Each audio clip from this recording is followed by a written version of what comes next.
కొరకు లోకం వైపు చూశాను, అమ్మ ఒడి కొరకు ఎక్కి ఎక్కి ఏడ్చాను. అమ్మ ప్రేమ కొరకు లోకం వైపు చూశాను, అమ్మ ఒడి కొరకు ఎక్కి ఎక్కి ఏడ్చాను. అమ్మ ప్రేమ కన్నా నిన్ననైన ప్రేమ చూపి, అమ్మ ఒడి కన్నా కమ్మనైన సన్నిధినిచ్చి ఆదరించినావు, ఓదార్చినావు, ఆదరించినావు, ఓదార్చినావు. అమ్మ ప్రేమ కొరకు లోకం వైపు చూశాను, అమ్మ ఒడి కొరకు ఎక్కి ఎక్కి ఏడ్చాను.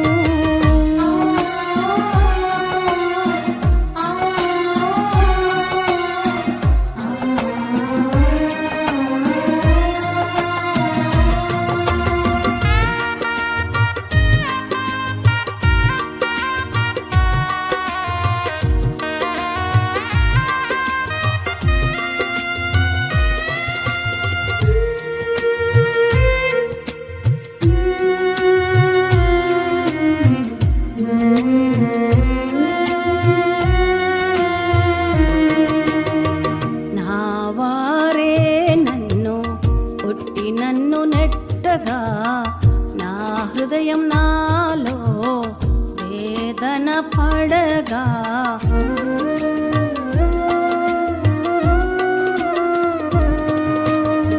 నా వారే నన్ను కొట్టి నన్ను నెట్టగా, నా హృదయం నాలో వేదన పడగా, నీ గుండె గుడిలో నన్ను దాచినావు, నీ అరి చేతిలో నన్ను చెక్కుకున్నావు.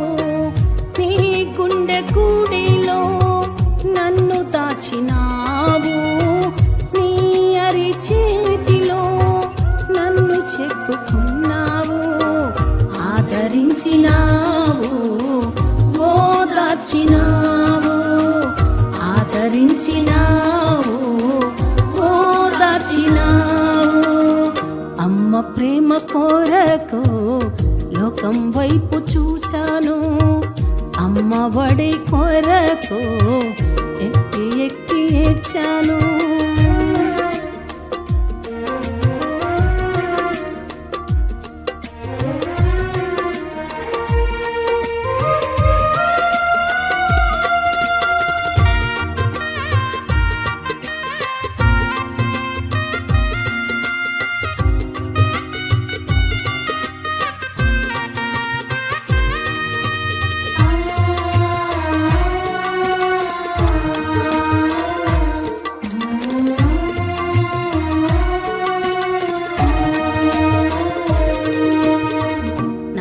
తల్లి గర్భమునందు పిండమునై ఉండగా, జనములకు ప్రవక్తగా నన్ను ప్రతిష్ఠించితివా.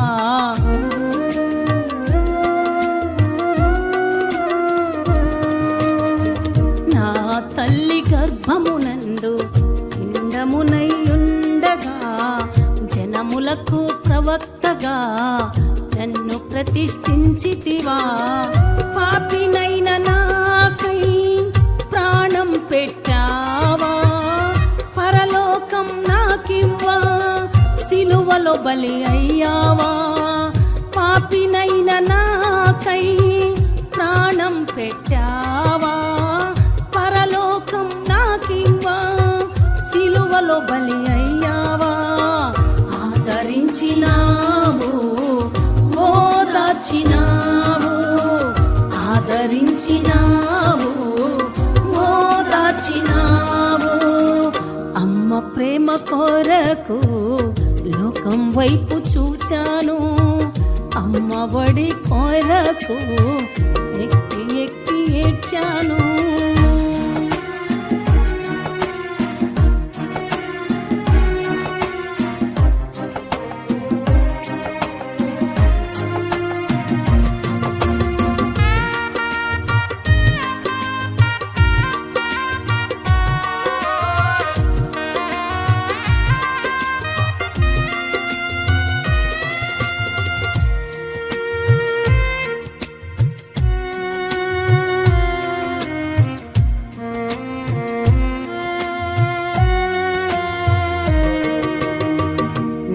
కూలిన నా జీవితాన్ని నింగి ఎంత ఎత్తుకి లేవనెత్తినావు.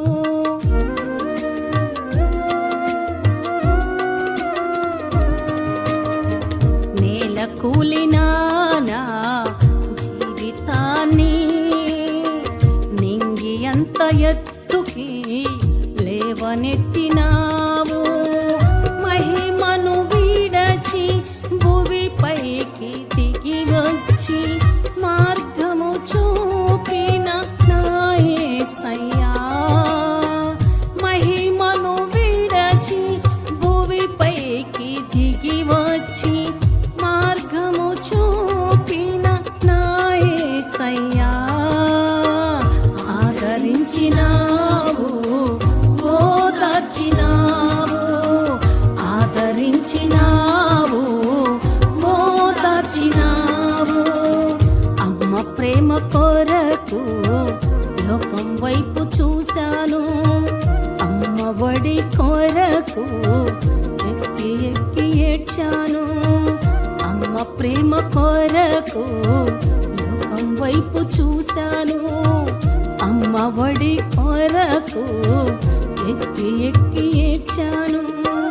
అమ్మ ప్రేమ కన్నా మిన్ననైన ప్రేమ చూపి అమ్మ ఒడి కన్నా కమ్మనైన సన్నిధినిచ్చి ఆదరించినావు, ఓదార్చినావు, ఆదరించినావు, ఓదార్చినావు, ఆదరించినావు, ఓదార్చినావు, ఆదరించినావు, ఓదార్చినావు, ఆదరించినావు, ఓదార్చినావు.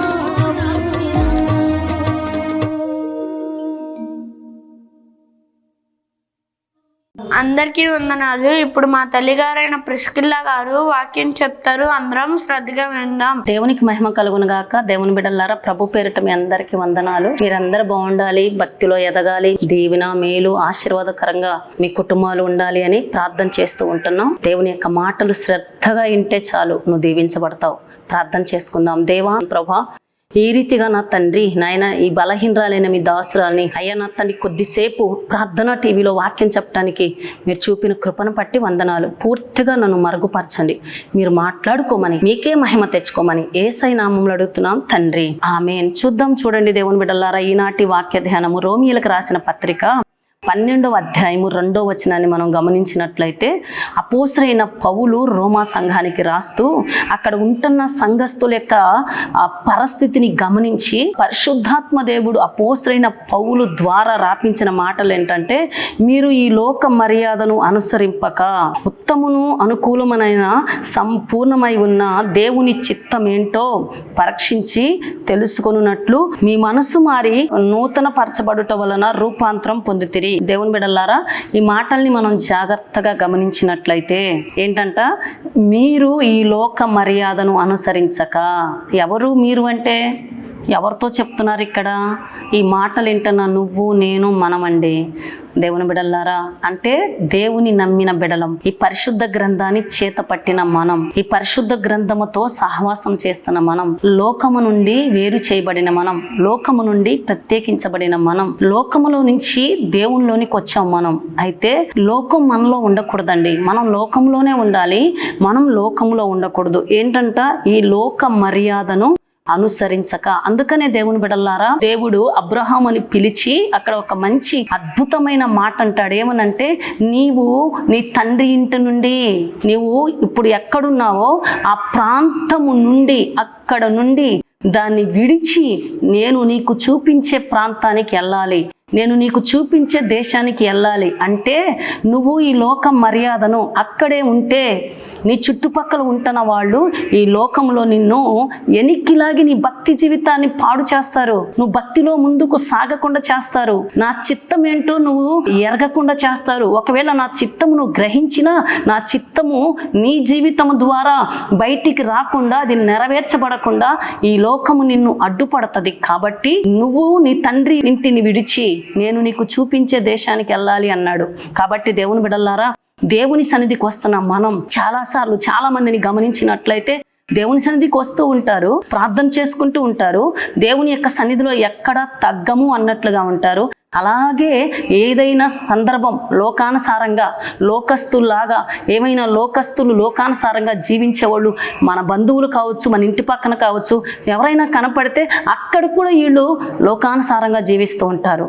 లోకస్తులు ఏ రీతిగా చేస్తున్నారో, లోకస్తులు ఏ రీతిగా ఈరోజు మంచి రోజా, ఈరోజు ఇది చేయవచ్చా, ఈరోజు బయటికి వెళ్ళాను ఎవరు ఎదురొచ్చారు, లేకపోతే దేవుని బిడ్డలారా ఇలాగా లోకానుసారంగా లోకులు చూస్తున్నట్లుగా అయితే ఇక్కడ మనం గమనించినట్లయితే, లేదా వాళ్ళ ఇంటికి వెళ్తే నాకు ఇది చేశారు, వాళ్ళ ఇంటికి వెళ్తే నాకు ఇది ఇచ్చారు, లేకపోతే వాళ్ళ ఇంటికి వెళ్ళినప్పుడు నన్ను ఇలా చూశారు కాబట్టి నా ఇంటికి వచ్చినప్పుడు నేను కూడా వాళ్ళకి ఇలా అని.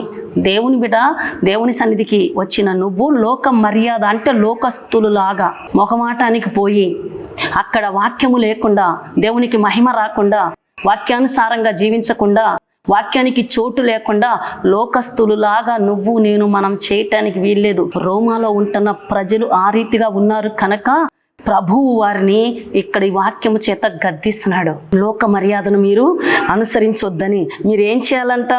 మీరు మార్పు చెంది నూతన పరచబడిన వారుగా ఉండాలి అని. మనలో, నీలో, నాలో, మనలో ఎప్పుడు మార్పు కలిగిద్దంటే దేవుని బిడ్డలారా, ప్రభుతో స్నేహం చేస్తూ ఉన్నప్పుడు, సంఘంలో ఉన్నప్పుడు, నిజంగా నీ జీవితాన్ని ప్రభు కొరకు సమర్పించుకున్నప్పుడు, నా జీవితంలో నీ చిత్తము జరగాలి, నా జీవితంలో నువ్వు ఏం చేయమంటే అది చేస్తాను ప్రభువా, నువ్వు ఏం విడిచిపెట్టమంటే అది విడిచిపెడతాను ప్రభా, ఎలా ఉండమని నువ్వు మాట్లాడితే నేను అలా ఉంటాను ప్రభా, నేను జ్ఞానం కలిగి నడుచుకుంటాను ప్రభా, మెలకు కలిగి నడుచుకుంటాను ప్రభా, నా ద్వారా మీకు ఘనత రావాలి, నేను రూపాంతరం పొంది, నేను ఒక క్రొత్త బిడ్డగా ఉండి, నేను నీ యొక్క కృపను పొంది, నేను నీ యొక్క అభిషేకం పొంది, నేను నీ యొక్క ఆత్మ చేత నింపబడి, నీ ఆత్మ నడిపింపు చేత నేను రూపాంతరం పొందిన వ్యక్తిగా, నేను ఒక మార్పు చెందిన వ్యక్తిగా, ఒక ప్రత్యేకించబడిన వ్యక్తిగా, దేవుని సన్నిధికి నేను రాకముందు, సరిగ్గా వాక్యం వినక ముందు, ప్రార్థన చేసుకోక ముందు, మారు మనసు పొందక ముందు, బాప్తిసం తీసుకోక ముందు నేను ఎలా ఉన్నానో నేను అలా ఉండను ప్రభువా. నాలో ఒక నూతనత్వం, ఒక క్రొత్త ధనం ప్రతి దినము మిమ్మల్ని చూపించే వ్యక్తిగా, మీ నామానికి మహిమ తెచ్చే వ్యక్తిగా, అనేక మంది లోకానుసారంగా ఉంటున్న వారు, లోకములో జీవిస్తున్న వాళ్ళు, లోకము దాని ఆశ గతించిపోవునని నువ్వు చెప్పావు ప్రభా. గతించిపోతున్న ఈ లోకం వైపు పరుగులెత్తుతున్న వ్యక్తుల్ని నిన్ను చూపించే వ్యక్తిగా నేను ఒక క్రొత్తదనం కలిగి, ఒక క్రొత్త ఆలోచన కలిగి, నీ క్రొత్త నడిపింపు కలిగి నేను ముందుకు సాగాలి ప్రభా అని ప్రార్థన చేసుకుంటున్నావా? చర్చిలో మంచి మౌనంగా ఉండే గొర్రెలాగా ఉంటూ బయటికి వెళ్ళిన తర్వాత లోకాన్ని చూసి ఏది పడితే అది, ఎక్కడ పడితే అక్కడ, ఎలా పడితే అలాగా ఉంటున్నావా దేవుని బిడ్డ?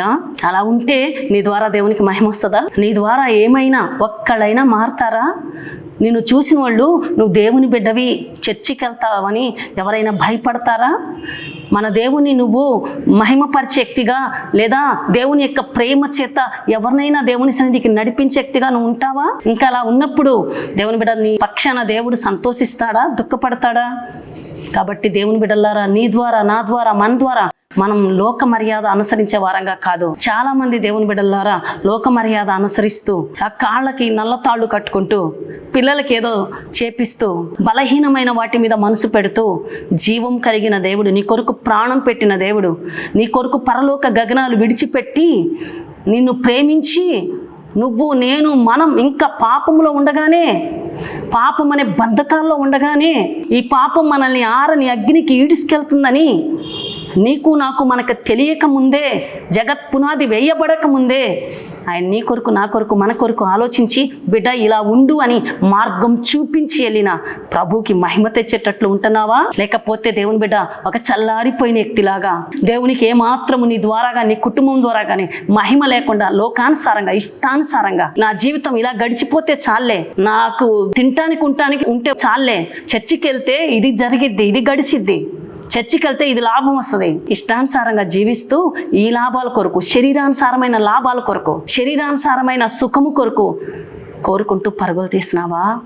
లేదు బిడ్డ, నువ్వు ఒక ప్రత్యేకమైన రీతిలో, నువ్వు ఒక నూతన పరచబడిన వ్యక్తిగా, ఒక క్రొత్త వ్యక్తిగా, ఒక భారం కలిగిన వ్యక్తిగా, ప్రభువుకి మహిమ తీసుకొచ్చే వ్యక్తిగా, ప్రభు కొరకు నడుము కట్టుకునే వ్యక్తిగా, ప్రభు కొరకు పరుగులు తీసే వ్యక్తిగా, నశించిపోతున్న ప్రజల కొరకు చేతులెత్తే వ్యక్తిగా, దేవుని బిడ్డ నీ కుటుంబాన్ని రక్షించుకునే వ్యక్తిగా, నీ కుటుంబాన్ని దేవుని చేతికి అప్పగించే వ్యక్తిగా, కన్నీళ్లు కార్చే వ్యక్తిగా, నీ కుటుంబం కొరకు ప్రయాసపడే వ్యక్తిగా ప్రకటన గ్రంథంలో రాయబడి ఉంది. అపవాదికి సమయం కొంచెమే ఉందని వాడు పరుగులు తీస్తున్నాడు. ఎవరిని పడకూడదానా అని, ఎవరిని పాడు చేద్దామా అని, ఎవరిని ఎనిక్కి లాగుదామా అని.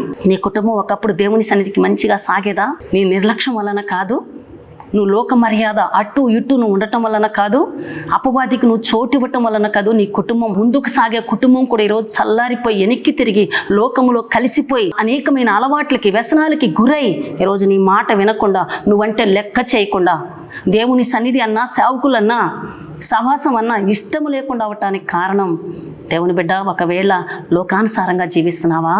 నా ప్రభు నీతోనే మాట్లాడుతుంది. నువ్వు అలా ఉండటానికి వీల్లేదని, నువ్వు మార్పు చెందిన వ్యక్తిగా ఉండాలని, నువ్వు మార్పు చెందాలని, నీలో మార్పు రావాలని, నీలో దేవుని యొక్క శక్తి పనిచేయాలని, నీలో ఒక కదలిక రావాలని, నువ్వు ప్రభు వైపు చూడాలని, ప్రభు కొరకు నడుము కట్టుకోవాలని, నీ కుటుంబాన్ని ప్రభువు సన్నిధికి నడిపించాలని, బాధ్యత తీసుకోవాలని, భారం కలిగి ఉండాలని ఆయన రాబోతున్నాడు. దేవుని బిడ్డ సిద్ధపడిన వాళ్ళని తీసుకెళ్తాడు.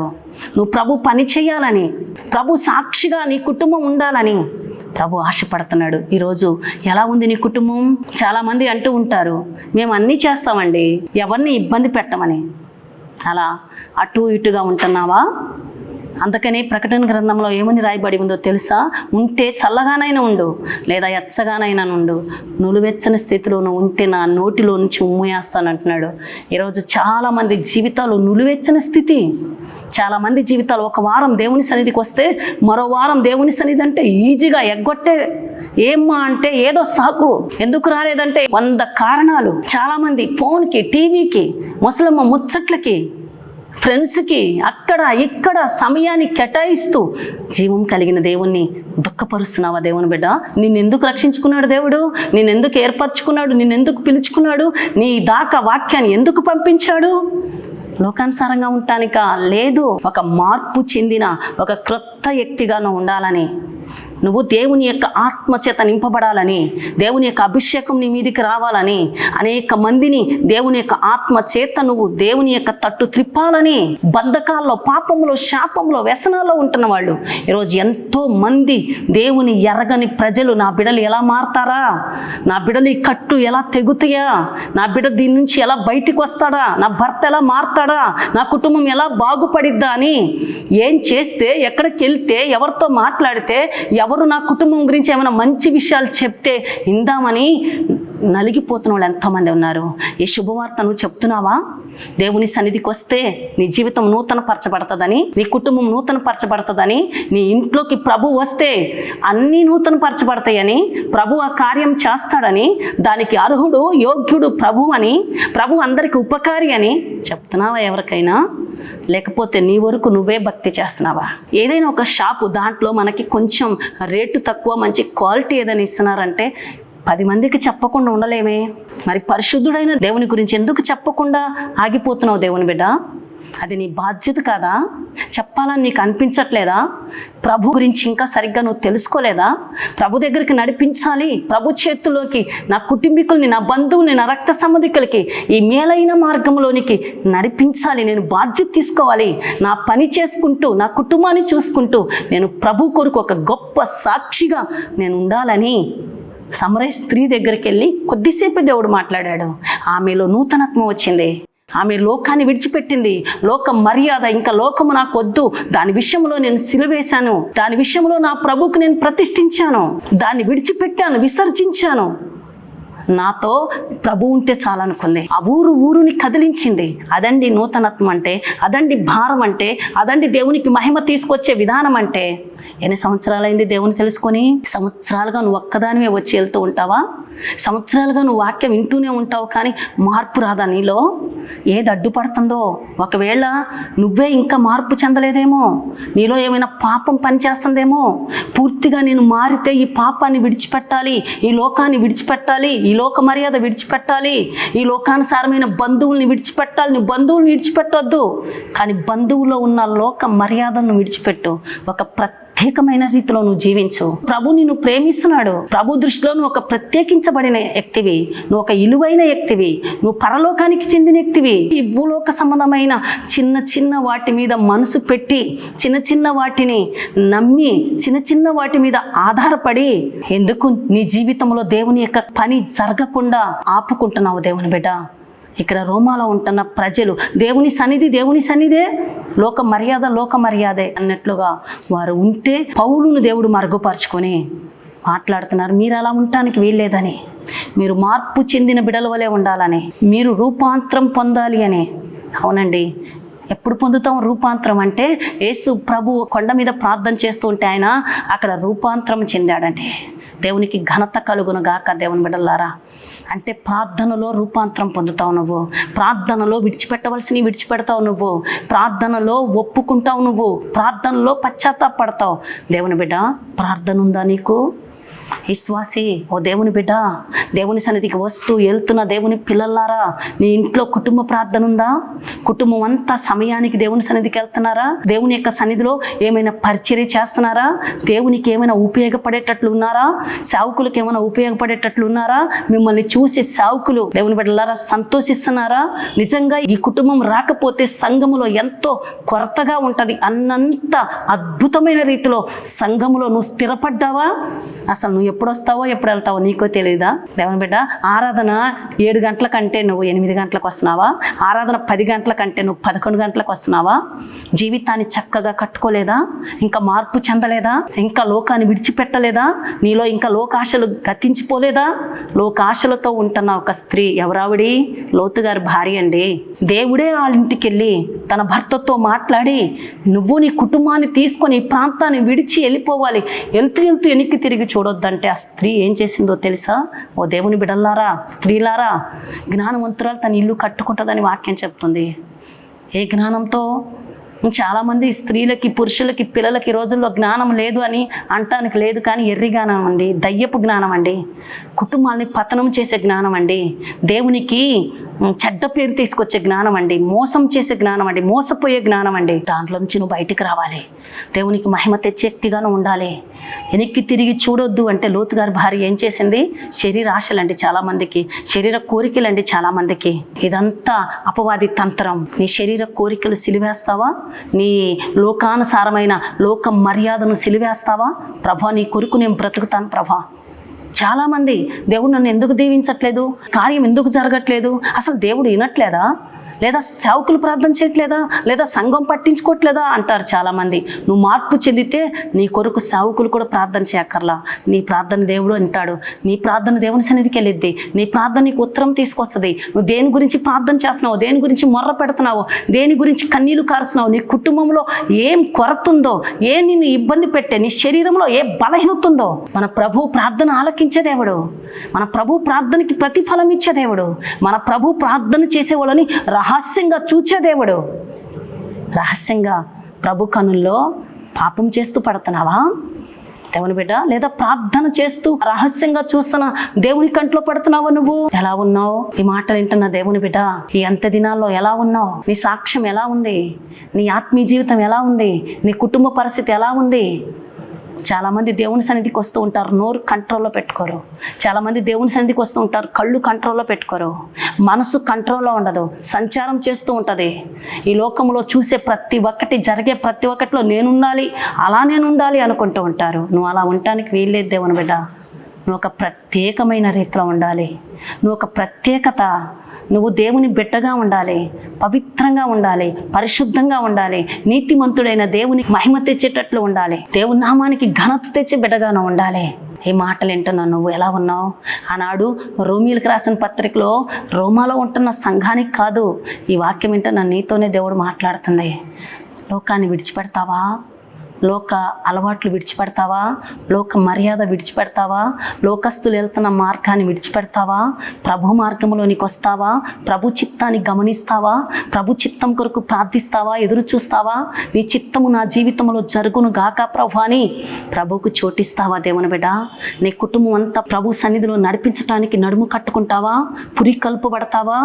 దేవుని బిడ్డ, అలా నువ్వు ఉన్నట్లయితే ఖచ్చితంగా ఆశీర్వదించబడతావు, నువ్వు దీవించబడతావు. నీ బిడ్డలు నువ్వు ఊహించని స్థితిలో నువ్వు ఆశించింది పొందుకుంటావు. ఆగిపోయిన కార్యాలు నీ జీవితంలో జరుగుతాయి. నీ మీద పని చేస్తున్న ప్రతి వ్యతిరేకతని ప్రభు లయము చేస్తాడు. దేవుని బిడ్డల పక్షాన దేవుడు నిలబడతాడు, యుద్ధము చేస్తాడు. కాబట్టి ఎలా ఉన్నావు? ప్రార్థన చేసుకుందామా? ప్రార్థన. దేవా, మీ కొందనాలు స్తోత్రములు చెల్లిస్తున్నానయ్యా. అయ్యా, లోక మర్యాదను అనుసరించొద్దని చెప్పావయ్యా. అవునయ్యా, లోకము దాని ఆశ గతించిపోయిద్దయ్యా. చాలామంది నీ సన్నిధికి వస్తూనే ఇంకా లోకానుసారంగా ఇది ఏంటి అంటే లోకంలో ఉన్నాం కాబట్టి ఇలా చెయ్యాలి అని లోకాశలతో ఉంటున్న వారి యొక్క కట్లు తెగునుగాక తండ్రి. మీ చిత్తము ఎరుగుదురుగాక తండ్రి. మీ చిత్తానుసారంగా ప్రతి ఒక్కరు నడుచుకుందురుగాక తండ్రి. ఈ మాటలు వింటున్న వాళ్ళు ఎవరైనా బలహీనులు ఉంటే, అనారోగ్యంతో ఉంటే, దేవా, ఒకవేళ వివాహాల కొరకు ఎదురు చూస్తూ ఉంటే, గర్భఫలాల కొరకు ఎదురు చూస్తూ ఉంటే, వారి జీవితాల్లో మీ కార్యము జరుగునుగాక తండ్రి. అప్పనే సమస్యతో సతమతమవుతూ ఉంటే అప్పనే కాడి ఎరగొట్టబడును గాక. వారి చేతి పనులు దీవించబడును గాక తండ్రి. నీ సన్నిధిలో వారు నీకు మహిమ తెచ్చినట్లు జీవించేటట్లు కృప చూపమని యేసయ్య పరిశుద్ధ నామములో అడుగుతున్నాను తండ్రి, ఆమేన్. అందరికీ వందనాలు. మీ ప్రార్థన అవసరతల కోసం మా ఫోన్ నంబర్స్ 9949328016 92900953001.